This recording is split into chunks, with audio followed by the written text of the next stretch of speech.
What's up, everybody? Welcome to today's episode of In the Chair. As always, I'm your host, Simon Miller, and today we have an amazing woman that's going to be joining us in the chair. Her name is Caroline Caron. She is a full-time model and the founder and purveyor of the Pickled Plum food blog. We're going to have a lot of fun with her today. We're going to get a little bit of insight into what inspires her to create this food blog that makes all of us very hungry all the time. And then we're going to get to play with a little bit of a cool cut and style for her.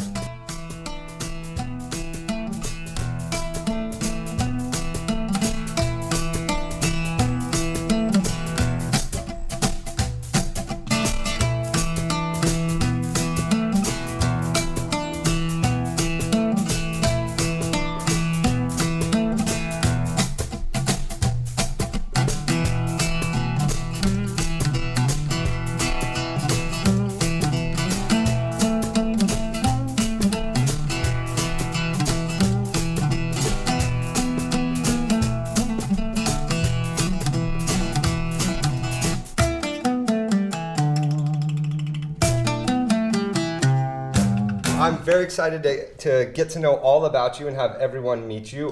But first, let's talk about your hair real quick. Well, my hair is fine, unfortunately, so I need a lot of help to give it volume. I tried to blow dry it this morning to give it, plenty of volume for a couple of castings I had to go to. But Okay. The more I'm looking at it, the more I'm realizing that it needs even more volume. It's just kind of fallen, huh? Yeah, so I don't know if it's, you could maybe give it some layers. I don't know if that would help. Yeah, you know what? I have a brand new technique that I love using right now. It's what I call invisible layers. Okay. So we still keep your hair nice and long and full looking without taking too much length off, but we're going to create a lot of space that will really help the volume. Oh, that sounds great. And then, we've talked about this before, about cutting your hair short. I mean, I still am going to convince you someday to cut it short. But what I wanted to do was kind of give you a little low style to make it look like you have short hair, so you can kind of tickle your fancy with it. Definitely. Does that sound good? That sounds amazing. Okay, awesome. Well, let's go ahead and get started, Yes, okay? Let's do that.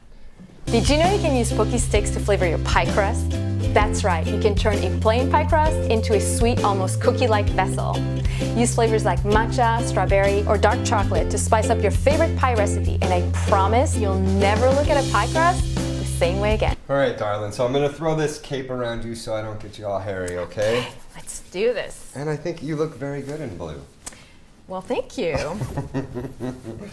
So tell me a little bit about yourself. You said you were on some castings today. Yeah. What kind of castings were you on? Just a couple of, I probably shouldn't say the names of the casting that I've been to, but sort of like lifestyle. Cool. Because, the older I get, the more I do more lifestyle.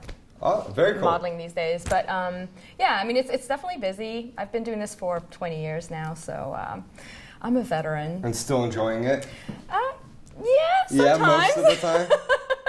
Depends on, what kind of jobs I do, yeah. I mean, if I get flown to England to shoot for like a cosmetic company, that's wonderful. But, if, one day I end up having to do some drugs for, older people, I'm not sure how I'm going to feel about it. Are you talking about taking drugs for older people? Well, that sounds actually more fun. Because that sounds like a great job. That sounds more fun. I think one of the jobs that you do that you love is you run the Pickled Plum food blog. So how did you get started in that? I started back in 2010. Wow, 5 years already. That's crazy.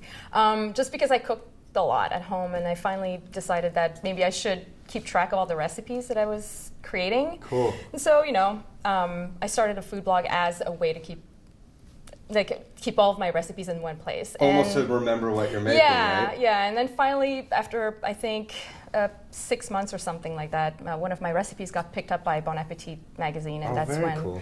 I realized that maybe there is something there. And I've been doing it ever since, and now it's been 5 years and 350 recipes later, and that's incredible. Yeah, I can't believe it either. It's crazy. So let me ask, when you're taking pictures of food, is it all real food, or do you guys have to use tricks? So you don't use any tricks? I don't. Well, sometimes I use maybe a little bit of oil, but I try to use natural light as often as I can. But that's difficult living in New York City. I'm sure you know how hard it can be, especially in the winter. Yeah. So it's a challenge. Sometimes I have to wake up really early in the morning and plan, I'll shoot 5 recipes in one day. And so what inspires your recipes? Well, my mother, who's Japanese, and my father is French-Canadian. I have a background of, Japanese and French. I've been going to Japan since the age of 4 during the summer for like 3 months at a time. So I had a really strong background with food already. And then I started modeling in my 20s in Tokyo. I started there and I ended up staying in Asia for 8 years. And I really, really, realized how much I loved food because there's just so much. There's just so many flavors, and I love it. It was like while I was modeling, I realized how much I loved food. It just doesn't make sense, right? It's the oxymoron thing. But no, it's good. And I ate and swallowed and digested everything. Yeah, okay. It actually passed through your system. Yeah. All the way through. No, okay. That's another show. Yeah, that's a different show. Yuzu doesn't really go with chocolate, so can we just stop it? Can we just stop? Let's just stop. There's none of that stuff in Japan. There's no yuzu with chocolate in Japan because it doesn't go together.